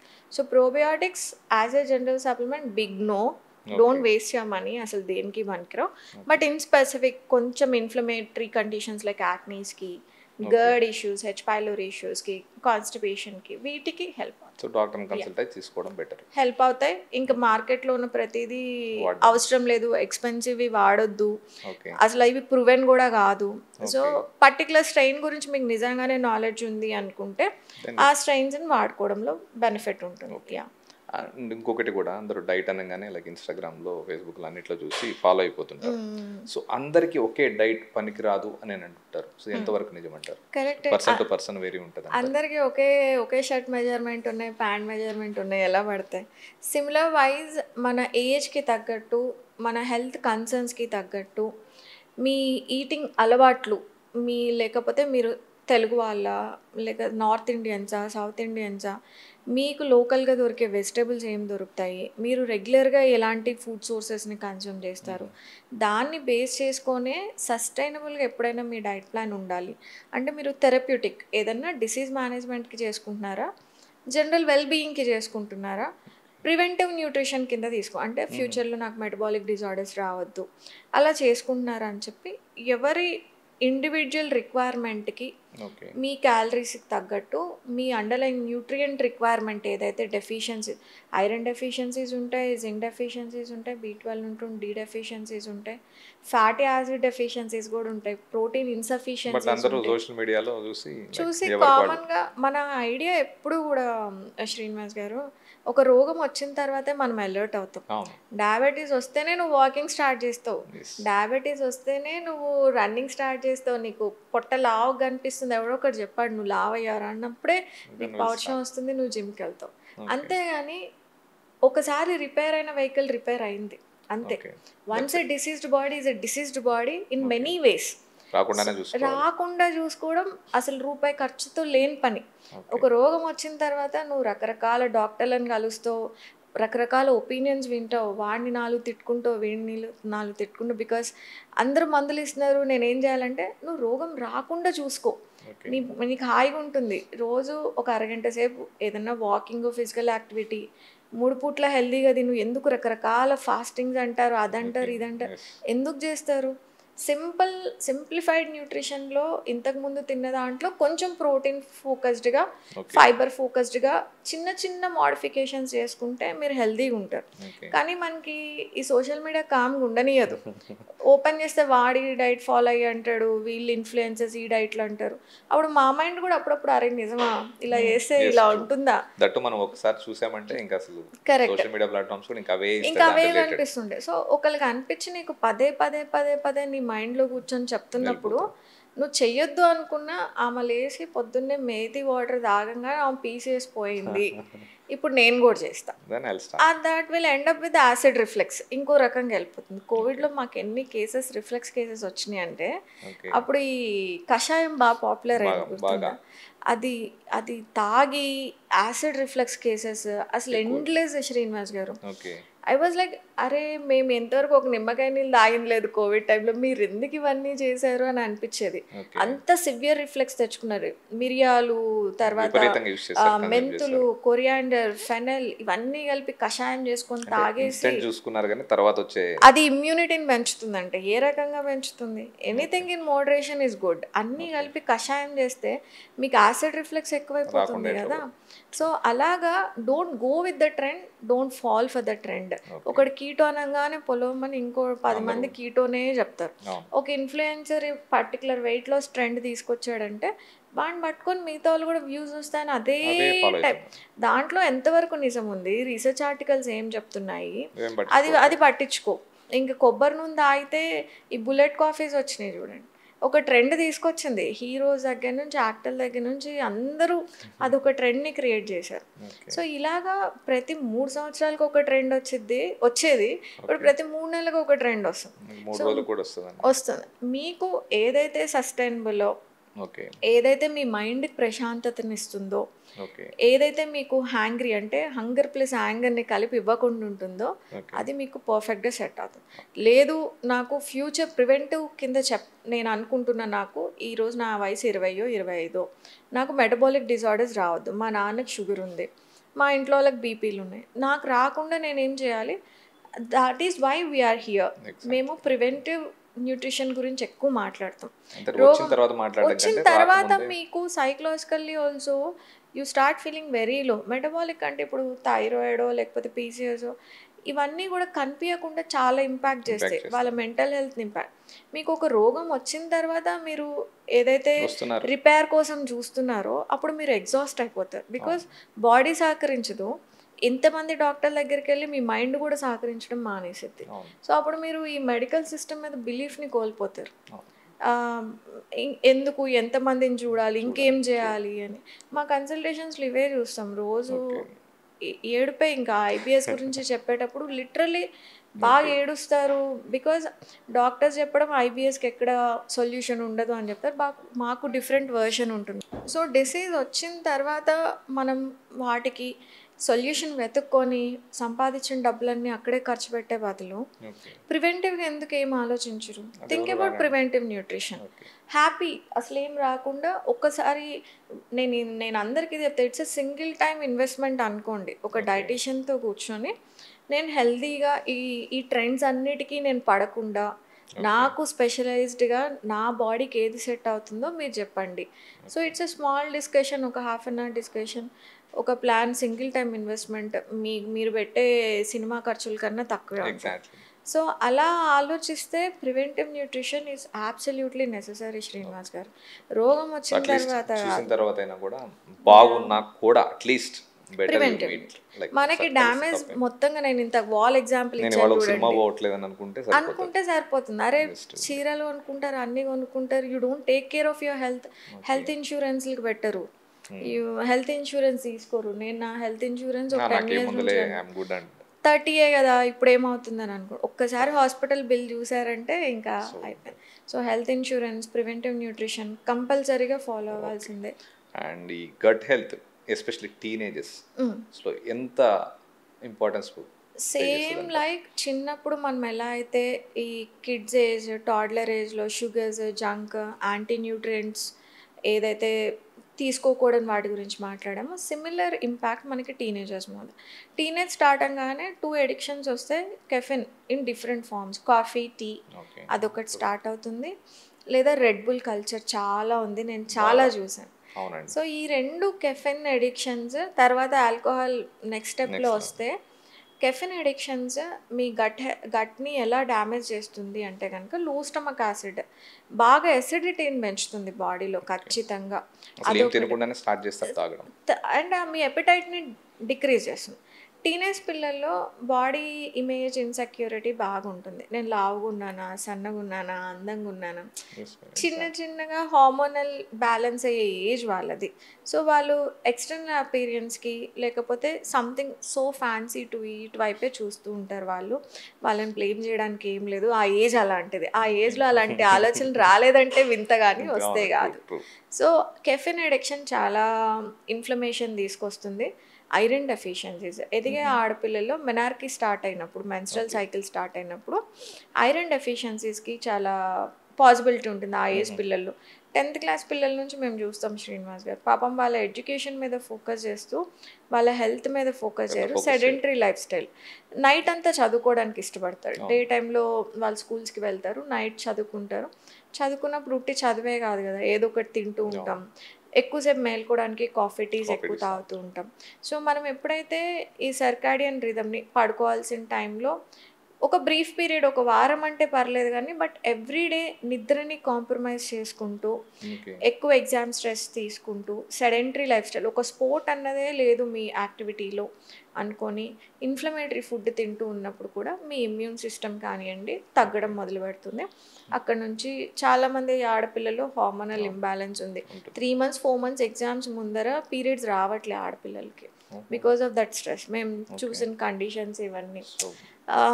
ఇంకేమన్నా అంటే ఎగ్జామ్స్, బోర్డ్ ఎగ్జామ్స్ అంటారు, తర్వాత ఇంకేదో ఐఐటి ఈ ప్రిపరేషన్స్ అంటున్నారు. కానీ పేరెంట్స్ కూడా అన్నిటికంటే ముందు ఈ ప్రిపరేషన్ ఇంపార్టెంట్ అని తెలియట్లేదు. అది ఇంపార్టెంట్. ఒక 2 hours ఆడుకున్నారు అనుకోండి, 4 hours చదివితే వచ్చే జ్ఞాపక శక్తి మీకు 2 hours చదివితే వస్తుంది. సో ఆ 2 hours వేస్ట్ అనుకోవద్దు, ఆడుకోవడం 1 hour వేస్ట్ అనే అనుకోవద్దు. అది కూడా ఇండోర్ గేమ్స్ ఆడొద్దు, go play in and outdoor open area ఆడుకోవాలి. మనం ఎంత సన్కి ఎక్స్పోజ్ అయ్యేలాగా చేస్తే మన కాగ్నిటివ్ ఎబిలిటీస్ బాగా పెరుగుతాయి, బ్రెయిన్ చాలా షార్పెన్గా ఉంటుంది, కొంచెం వైటమిన్ డి డెఫిషియన్సీస్ని అడ్రస్ చేయడానికి ఉంటుంది. Fresh air, again the same concept, stay close to the nature. గ్రౌండ్స్కి వెళ్ళండి instead of indoor grounds. And like టీనేజ్లో చెప్పుకున్నాం, సో ఓల్డ్ ఏజ్లో ఈ గట్ హెల్త్ అనేది ఎంత ఇంపార్టెంట్ అంటారు? లైక్ టీనేజ్లో ఎంత ఇంపార్టెంట్, ఓల్డ్ ఏజ్లో? మీరు what you do in your 20s reflects in your 30s, what you do in your 30s reflects in your 40s అని నేను అందరికీ చెప్తా. 50 yearsకి వచ్చేసి నాకు కాళ్ళ నొప్పులు వచ్చినాయి, నాకు ఏదో ఒకటి చేయండి అంటే అప్పటికప్పుడు మ్యాజికల్గా ఎవరు ఏం చేయలేరు. మీరు 30sలో ఎక్సర్సైజ్ చేశారా, మీ గట్ హెల్త్ గురించి కేర్ తీసుకున్నారా, 40sలో తీసుకున్నారా, అదే మిమ్మల్ని 50s 60sలో కాపాడుకునేది. అప్పుడంతా మీరు జంక్ తినేసి హెల్త్ గురించి కేర్ తీసుకోకుండా, ఎస్పెషల్లీ హౌస్ వైఫ్స్, మన తెలుగు మన మదర్స్ని చూసినా పాపం వాళ్ళ లైఫ్ అంతా వంటగదికే డెడికేట్ చేస్తారు. సో అప్పుడు కొంచెం యోగా చేయడం, వాళ్ళని జిమ్కి వెళ్ళమని నేనేం చెప్పాను, యోగా చేసుకోవడం, ఫ్లెక్సిబిలిటీ పెంచుకోండి, కొద్దిగా న్యూట్రిషన్ మీద ఫోకస్ చేసుకోండి. అసలు బ్లడ్ వర్క్ వాళ్ళు చేయించుకోరు. సో మీ పేరెంట్స్కి మీరు ఇవ్వగలిగిన బెస్ట్ గిఫ్ట్ ఏంటంటే బయాన్యువల్ బ్లడ్ వర్క్. 6 monthsకి ఒకసారి చేయించి వాళ్ళ H B A one C, thyroid, vitamin D, vitamin B12, ferritin, iron levels ఇవి ఇంపార్టెంట్గా మానిటర్ చేసుకుంటే న్యూట్రియం డెఫిషియన్సీస్ మీద మనం ఎక్కువ ఫోకస్ చేయం. కానీ అవే ఫౌండేషన్ మన బాడీకి. ఎలాంటి పెద్ద రోగం రాకుండా ఉండాలన్నా కూడా, ఎలాంటి హార్మోనల్ ఇంబ్యాలెన్స్ని ఫైట్ చేయాలన్నా న్యూట్రియంట్సే మనకి ఫౌండేషన్. శ్రీనివాస్ గారు చేయించుకుంటే అందరూ హెచ్బిఏవన్సీ చేయించుకుంటారు, థైరాయిడ్ చేయించుకుంటారు, కానీ ఐ వండర్ అసలు vitamin D, B12, ferritin, iron ఎందుకు చేయించుకోరని నాకు చాలా వింతగా అనిపించింది. అసలు మీరు న్యూట్రియంట్స్ లేకుండా బాడీ ఎలా రన్ అవుతుంది? కార్ కొనుక్కున్నారు, దానికి డీజిల్ పోయకుండా నెట్టుకుంటూ వెళ్తున్నాం మనం. అది కాన్సెప్ట్ ఇక్కడ, సేమ్ కాన్సెప్ట్. కార్ ఉంది, దాంట్లో ఫ్యూయల్ వేస్తే నడుపుకొని వెళ్ళుకోవచ్చు కదా, నువ్వు నెట్టుకుంటూ వెళ్తున్నావు, ఎన్నాళ్ళు వెళ్తావు నెట్టుకుంటూ. సో అందుకని ఫౌండేషన్ కింద న్యూట్రియంట్ సప్లిమెంట్స్, ఆ సప్లిమెంట్ అనగానే ఇంకేదో స్టెరాయిడ్ లెవెల్లో ఆలోచించుకుంటాం మనము, బట్ అవి నెసెసిటీ. సో ఆ మిడిల్ ఏజ్లో మీరు ఆ 30s to 40s A care అయితే తీసుకుంటారో that reflects in your 50s and 60s. కానీ మెనోపాజ్ కానివ్వండి, ఆడవాళ్ళలో 60 క్రాస్ అయిన, మగవాళ్ళలో అయినా ఒక కామన్ కండిషన్ ఉంటుంది ఏంటంటే లో స్టమక్ యాసిడ్. వాళ్ళకి అందుకే ఆ ఏజ్ గ్రూప్ వాళ్ళు చికెన్ తిన్నా, మీట్ తిన్నా మాకు అరగదు, నేను ఎక్కువ తినను అని చెప్తారు. సో డైజెస్టివ్ ఫైర్ న్యాచురల్గా తగ్గే ఏజ్ అది. ఎప్పుడైతే డైజెస్టివ్ ఫైర్ న్యాచురల్గా తగ్గుతుందో మీథేన్ ఓవర్ గ్రోత్ ఇంటెస్టైన్స్లో, అంటే గ్యాస్ ఎక్కువగా ప్రొడ్యూస్ అవ్వడం లాంటివి 2 కామన్ కండిషన్స్ బాగా చూస్తాం అనమాట. అది న్యాచురల్గా వచ్చే కండిషన్ అని చెప్పుకోవచ్చు. వాటికి కొన్నిసార్లు నిజంగానే IBS లెవెల్లో ఇబ్బంది ఉంది, ఏం తినలేకపోతున్నారు అంటే they can see like functional nutrition side వెళ్ళి ఏదన్నా సప్లిమెంట్స్ తీసుకుంటూ దే కెన్ మేనేజ్. మనం రివర్స్ ఏం చేయలేం కానీ, బట్ అంత లెవెల్ ఆఫ్ డిస్కంఫర్ట్తో బ్రతకాల్సిన అవసరం ఉండదు, దే కెన్ మేనేజ్ అనమాట. సో ఆ ఏజ్ గ్రూప్స్లో కూడా అగ్రివేటెడ్ IBS బాగా కనిపిస్తుంది మనకి. కాకపోతే వాళ్ళు ఫుడ్ అంతా మానేస్తారు, తినడం మానేస్తారు. అప్పుడు మీ బాడీ రిక్వైర్మెంట్ కూడా కొంచెం ఇన్ టర్మ్స్ ఆఫ్ క్యాలరీస్ తక్కువగానే ఉంటుంది.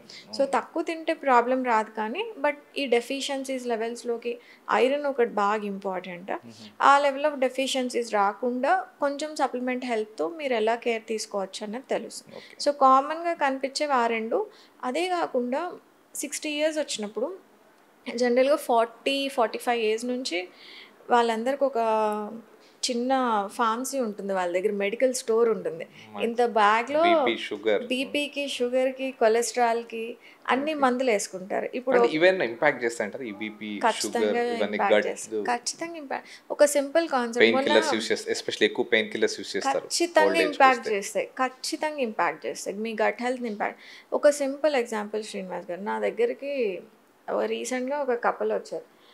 ఎప్పటి నుంచో ఎక్కువ షుగర్ లెవెల్స్ ఉన్నాయి, డయాబెటిక్ రేంజ్ ఉన్నా, ఏం చేయట్లేదు, డైట్ ఫాలో అవ్వట్లే, ఎక్సర్సైజ్ చేయట్లేదు, మెడిసిన్ తీసుకోవట్లేదు, ఏం చేయట్లేదు. ప్లస్ వాళ్ళు నమ్మట్లేదు. ఏమని నమ్మట్లేదు? న్యూట్రిషన్ హెల్ప్ చేస్తుందంటే వాళ్ళకి నమ్మకం కుదరట్లేదు. ఎందుకంటే endocrinologist, I'm not blaming any one, ఎఫెన్సివ్గా ఎవరు తీసుకోవద్దు.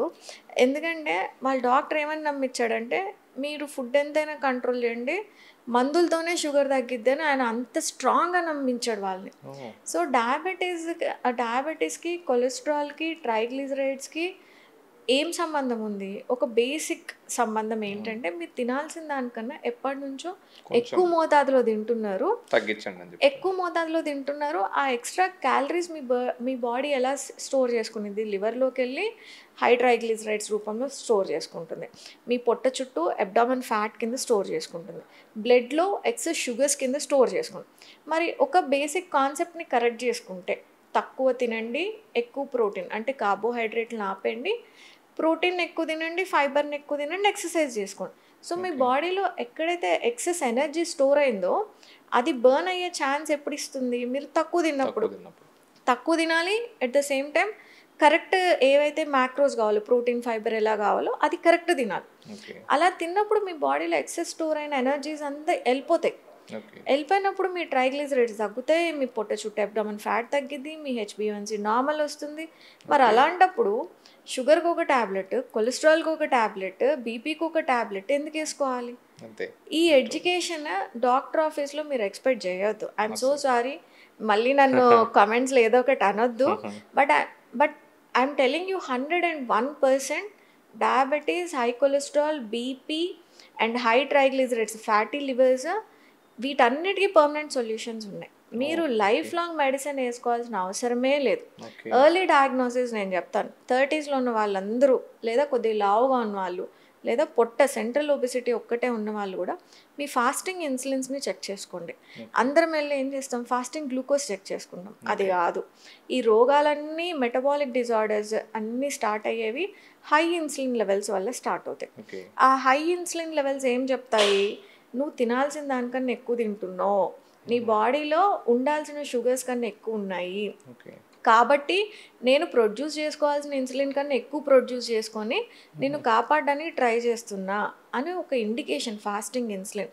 నాతో ఇదే పనిగా నువ్వు ఇలాగే పరిగెత్తిచ్చావంటే నీకు 10 ఏళ్లలో డయాబెటీస్ వచ్చేసిద్ది, అప్పుడు నేనేం చేయలేను, నన్ను ఒక ఇన్సులిన్ ట్యాబ్లెట్ లాగా తీసుకో, అంటే ఇన్సులిన్ ఇంజెక్షన్ లాగా తీసుకో, లేదా బ్లడ్లో షుగర్ తగ్గించే మందు తీసుకో అని అది ఇండికేషన్ చెప్తుంది. సో అందరూ టెస్ట్ చేసుకోవాల్సిన ఒక important test fasting insulin. Fasting sugar కాదు. అండ్ ఇప్పుడు షుగరే చేసుకుంటారు. ఫాస్టింగ్ గ్లూకోజ్ దేనికి పనికిరాదు, పనికొస్తుంది. అది మీ ఇన్సులిన్ దాటేసి మీరు ప్రీ డయాబెటిక్ వచ్చాక కనిపిస్తుంది మీకు షుగర్ ఉందా లేదా అని. బట్ ఈ ఫాస్టింగ్ ఇన్సులిన్ మీకు 10 years ముందు నుంచి ఒక అలారం లాంటిది. అది మీరు చెక్ చేసుకొని ఫాస్టింగ్ ఇన్సులిన్ 8 కన్నా ఎబో ఉంది అంటే it's a very good indication మీకు 10 ఏళ్లలో లేదా 5 ఏళ్లలో 3 ఏళ్లలో మీకు షుగర్ రావచ్చు. షుగర్ వచ్చిందంటే వాడి తమ్ముడు అన్నయ్య కొలెస్ట్రాల్, ఫ్యాటీ లివర్, ఇవన్నీ సింపుల్ బేసిక్ కాన్సెప్ట్. శ్రీనివాస్ గారు తినేదానికన్నా ఎక్కువ తింటున్నారు. అది షుగర్ తింటే షుగర్ వచ్చిందని కాదు. మరి మన పేరెంట్స్ ఎక్కడ షుగర్ తిన్నారు, మరి వాళ్ళందరికీ డయాబెటీస్ వచ్చింది కదా. డయాబెటీస్ తీపి వ్యాధి కాదు. అందరూ షుగర్ని కట్ చేసాం, షుగర్ తగ్గిపోయింది అనుకోండి. మీరు ఓవరాల్గా ఎక్కువ క్యాలరీస్ తింటున్నారు, లేదా ఇంబ్యాలెన్స్డ్. ప్రోటీన్ తినకుండా నేను ఇంతే తింటానమ్మా అంటారు. అంతే తినే దాంట్లో నువ్వు ఓన్లీ కార్బోహైడ్రేటే తింటున్నావు, నీకు ప్రోటీన్ లేదు, ఫైబర్ లేదు, హెల్దీ ఫ్యాట్స్ లేవు. అందుకని నాకు కొద్దిగా తిన్నదాన్నే నీ బాడీ ఎక్కువ గ్లూకోజ్ కింద స్టోర్ చేసుకుంటుంది. ప్లస్ నువ్వు సెడెంటరీ లైఫ్ స్టైల్, కూర్చున్న చోటు నుంచి లేవట్లేదు, లేసి అటు ఇటు తిరిగి ఎక్సర్సైజ్ అయిపోయింది అనుకుంటున్నావు. సో ఈ వేయింగ్ స్కేల్ పక్కన పెట్టి ప్రివెంటివ్గా నాకు షుగర్ రావద్దు, నాకు డయాబెటీస్ అవ్వద్దు అంటే 5 days a week నువ్వు 45 minutes ఎక్సర్సైజ్ చేయి. బ్రేక్ఫాస్ట్లో తీయగా తగిలేది ఏది తినొద్దు. అంటే anything that sweet, only fruits తిని వదిలేస్తాను అలాంటిది కాకుండా మంచిగా ఒక 3 eggs, కొంచెం ఏదన్నా సాలడ్ లాంటిది పెట్టుకొని నువ్వు 2 ఇడ్లీ తింటావా, 1 దోశ తింటావా, నీ ఇష్టం. So moong dal dosa, pesarattu, protein rich ఏదన్నా వెజిటేరియన్ దోశలు ప్రిపేర్ చేసుకోండి. చాలా రెసిపీస్ ఉన్నాయి. ఎప్పుడు వైట్ దోశ, వైట్ ఇడ్లీ కాకుండా మిల్లెట్ దోశ, జొన్న దోశ, రాగి దోశ, ఇలాంటివి మొలకెత్తిన what to say that greens, moong dal dosa, లేకపోతే ఎల్లో మూంగ్ దాల్ దోశ, ఊతప్పం కానివ్వండి, ఇలాంటివి మీరు వెజిటేబుల్ బేస్ మీద కాంప్లెక్స్ ప్రోటీన్ని చూసుకొని, కార్బోహైడ్రేట్స్ కానీ ప్రోటీన్, వెజిటేరియన్ ప్రోటీన్ చూసుకొని మీరు బ్రేక్ఫాస్ట్ చేసుకోండి. సేమ్ రెసిపీస్ మీరు డిన్నర్కి కూడా తినొచ్చు. మిల్లెట్ ఉప్మా, మీకు మిల్లెట్ సెట్ అవ్వకపోతే ఇంక వేరే ఇడ్లీ దోశ ఫామ్లో కూడా తినొచ్చు. సో ప్రోటీన్, ఫైబర్కి, కాంప్లెక్స్ కార్బోహైడ్రేట్కి ఇంపార్టెన్స్ ఇస్తూ సెడెంటరీ లైఫ్ స్టైల్ పెట్టుకుంటే మీరు అసలు ఇంకేం క్యాలిక్యులేషన్స్ చేయక్కర్లేదు. హ్యాపీగా మీకు డయాబెటీస్ రాదు. డయాబెటీస్ వచ్చిన వాళ్ళకి ఎవరికి డయాబెటీసే కాదు, కొలెస్ట్రాల్ ఉంటే, అందుకే కిట్ ఉంటుంది వాళ్ళ దగ్గర. ఆ కిట్ ఉంటుంది, ఫ్యాన్సీ కిట్ లాగా, అది పెట్టుకుంటారు, జిప్ ఓపెన్ చేస్తారు. ఎంతమంది ఇళ్లలో చూస్తాము, ఒక 4 ముందు 4 వెనకాల. ఎందుకంత కష్టం? Nutrition. I want every one to believe any స్టేజ్లో ఉన్న డయాబెటీస్ మీరు న్యూట్రిషన్ లైఫ్ స్టైల్తో రివర్స్ చేసుకోవచ్చు. మీ ఇన్సులిన్ రెసిస్టెన్స్ని అడ్రస్ చేయండి. అది అడ్రస్ చేసి ఇన్సులిన్ సెన్సిటివిటీని పెంచుకోండి. పెరిగిన రోజు మీకు డయాబెటీస్ రివర్స్ అవుతుంది, హ్యాపీగా అవుతుంది. అసలు దానికి మందులు ఎప్పుడు వాడాలి? మనకి రెడ్ ఫ్లాగ్ సిమ్టమ్స్ అంటే మీ బ్లడ్ వర్క్ చేయించుకున్నప్పుడు మీ cholesterols 3 times then the normal range ఉంది, అన్కంట్రోల్డ్ డయాబెటీస్ ఉంది, మీకు ఫ్యాటీ లివర్ grade 2, grade 3 కనిపిస్తుంది, అప్పుడు మీరు ఖచ్చితంగా మందులు వాడాల్సిందే. వాడుతూ మీరు న్యూట్రిషన్ ద్వారా రివర్స్ చేసుకోవాలి, తగ్గించుకోవచ్చు. అదే ప్రాసెస్. ఎందుకు నేను అక్కడ మెడిసిన్ వాడమని చెప్తున్నా అంటే, షుగర్ ఎప్పుడు కూడా మన ఎక్కడైతే బ్లడ్ ట్రావెల్ చేస్తుంటుందో ఆ పార్ట్ మొత్తాన్ని టచ్ చేసి వెళ్ళిపోయింది. ఓకే. ఎక్కడ ట్రావెల్ చేసేది బ్లడ్, టాప్ నుంచి బాటమ్ దాకా. అప్పుడు ఒకడికి ఈ రోగమే వచ్చిందని చెప్పడానికి లేదు. కళ్ళు వీక్ అవుతాయి, కిడ్నీలు పాడైపోతాయి, హార్ట్ డిసీజెస్ వస్తాయి, ఆర్టరీస్ క్లాగ్ అవుతూ ఉంటాయి. మీకు ఇంటర్నల్గా ఏం జరుగుతుందో తెలియదు, అది ఎలా ఇంపాక్ట్ చేయగలుగుతుందో తెలీదు. దానికి తోడు మీకు ఇలా అబ్నార్మల్ షుగర్స్ ఉన్నాయి, అబ్నార్మల్ కొలెస్ట్రాల్స్ ఉన్నాయి, మీరు ఏం చేయట్లేదు న్యూట్రిషన్ పరంగా, ఆల్కహాల్, స్మోక్, స్ట్రెస్, బయట ఫుడ్ మీ ఇష్టం వచ్చినట్టు మీరు తినేస్తున్నారు. అప్పుడు మీరు రిస్క్ ఫ్యాక్టర్. అక్కడ కూర్చొని నేను నైట్ నేను మార్చేస్తా అంటే అవ్వదు. సో మీరు రిస్క్ ఫ్యాక్టర్స్ని ఇవాల్యుయేట్ చేసుకొని ఎక్కడైతే మెడిసిన్ రిక్వైర్మెంట్ ఉంటుందో అక్కడ తీసుకుంటూ న్యూట్రిషన్ ద్వారా రివర్స్ చేసుకోండి, హ్యాపీ. లేదా ఫస్ట్ రాకుండా న్యూట్రిషన్ కేర్ తీసుకోండి. డయాబెటిక్ వాళ్ళకి సొల్యూషన్స్ ఉన్నాయి. Any stage of your diabetes has a solution. Especially యంగ్స్టర్స్లో, 40 కూడా నేను యంగ్స్టర్ అంటాను, ఆ 30-40 ఏజ్లో ఎక్కువ కనిపిస్తుంది మనకి డయాబెటీస్. ఇప్పుడు 20s కూడా కనిపిస్తుంది. ఈ ఏజ్ గ్రూప్ ఏదైతే నేను పరిగెత్తగలను, నేను ఎక్సర్సైజ్ చేయగలను, కాలు చేతులు బాగున్నాయి అన్న ఏజ్ గ్రూప్, మీరు న్యాచురల్లీ రివర్స్ చేసుకోవచ్చు డయాబెటీస్ని. అసలు అది పెద్ద డిసీజే కాదు. ఆ డయాబెటీస్ని అలాగే వదిలేశారు అంటే కనుక మనకి టైప్ 1, టైప్ 2 డయాబెటీస్లు ఉంటాయి. టైప్ 3 డయాబెటీస్ ఒకటి ఉండిద్ది, అల్జైమర్స్ అని. ఏది నీకు 60 సంవత్సరాల్లో కంప్లీట్గా మర్చిపోతారు, అల్జైమర్స్ అని. మీరు ఇలాగే హై షుగర్స్తో పెరిగారు అంటే కనుక ఈ షుగర్ మీ బ్రెయిన్లో కూర్చుంటుంది, అప్పుడే పార్కిన్సన్స్, అల్జైమర్స్ అన్న రోగాలు వస్తాయి. సో ఇట్స్ వెరీ, మీరు ఫస్ట్ నమ్మండి. ఎందుకు నమ్మట్లేదు? డయాబెటీస్ని రివర్స్ చేయొచ్చు, హై బీపీని రివర్స్ చేసుకోవచ్చు. హ్యావింగ్ సెడ్ దట్ నమ్ముతున్నారు కానీ టాబ్లెట్స్ నమ్ముతున్నారు. మీ రిస్క్ ఫ్యాక్టర్స్ నేను చెప్పింది కూడా ఏజ్ బ్రాకెట్. మీరు 40s, 50s వేరెవర్ ఫిజికల్లీ నేను చేయగలను, యాక్టివ్గా ఉండగలనే ఏజ్ని మీరు గోల్డెన్ పీరియడ్ లాగా తీసుకోండి కదా. Especially there is a golden period for diabetes reversal, Srinivas garu. First 3 years of initial diagnosis అయిన డే నుంచి 3 yearsలో మీరు డయాబెటీస్ రివర్స్ చేసుకుంటే మళ్ళీ రాదు. That's a golden period. మీకు రాదు, అది రివర్సల్. మిగతాది ఇన్సులిన్ డిపెండెంట్ వాళ్ళ కేసులో మేము చేసాము అంటే 60 సంవత్సరాల్లో ఇన్సులిన్ డిపెండెంట్ ఆయన, ఆ అలాంటి కేసెస్ మేము చాలానే చేసాం. రివర్సల్ కాదు, అక్కడ ఓరల్ ఇన్సులిన్ తీసుకోకుండా ఆయన ఓరల్ టాబ్లెట్ వేసుకునేదాకా వచ్చారు, ఓరల్ టాబ్లెట్ వేసుకునేదాకా వచ్చారు, ఓరల్ హైపోగ్లైసెమిక్స్ దాకా. అది వాళ్ళకి బెనిఫిటే కదా. నువ్వు రోజు కూర్చొని ఇన్సులిన్ ప్రొడ్యూస్ చేసేదాన్ని అలాగే ఆయన ఫాలో అవుతూ అది డాక్టర్ ఫ్యామిలీ. నేను ఐ థింక్ నా ఫస్ట్ పాడ్కాస్ట్లో అదే చెప్పాను. అవును, వాళ్ళ ఫ్యామిలీలో రకరకాల డాక్టర్స్, ఒకళ్ళు కూడా కాదు. సో వాళ్ళు వచ్చి నమ్మి, ఒక డాక్టరే నమ్మి వచ్చి వాళ్ళ డయాబెటీస్ని రివర్స్, అందులో 60 years ఆ డాక్టర్ ఉన్న ఎక్స్పీరియన్స్ని పక్కన పెట్టి మీరు ఒక న్యూట్రిషనిస్ట్ దగ్గరకు వచ్చి మీరు డయాబెటీస్ని రివర్స్ చేసుకున్నారు అంటే 40 years old, 30 years old ఎందుకు ఆలోచిస్తున్నారు? న్యూట్రిషన్ ఒక టూల్ కింద వాడుకోండి, లైఫ్ స్టైల్ని ఒక టూల్ కింద వాడుకోండి. రూపాయి ఖర్చు ఉండదు శ్రీనివాస్ గారు. ఒక నెల మెడికల్ ఖర్చు. Yeah, so I want everyone to understand like preventive nutrition అన్నది ఒకటి ఉంది. అది సింగిల్ టైం ఇన్వెస్ట్మెంట్, నా దగ్గరికే రాదు, మీరు ఎవరి దగ్గరికైనా వెళ్ళండి, ఒక సర్టిఫైడ్ వాళ్ళ దగ్గరికి వెళ్ళండి. ఇప్పుడు చాలా జరుగుతున్నాయి మన యూట్యూబ్లో. అలా కాకుండా ఎవరికైతే సబ్జెక్ట్ అర్థం చేసుకొని నాలెడ్జ్ ఉంటుందో, సర్టిఫైడ్ యూనివర్సిటీస్కి వెళ్ళి చదువుకుంటారో వాళ్ళ దగ్గర తీసుకోండి. So you can prevent it definitely.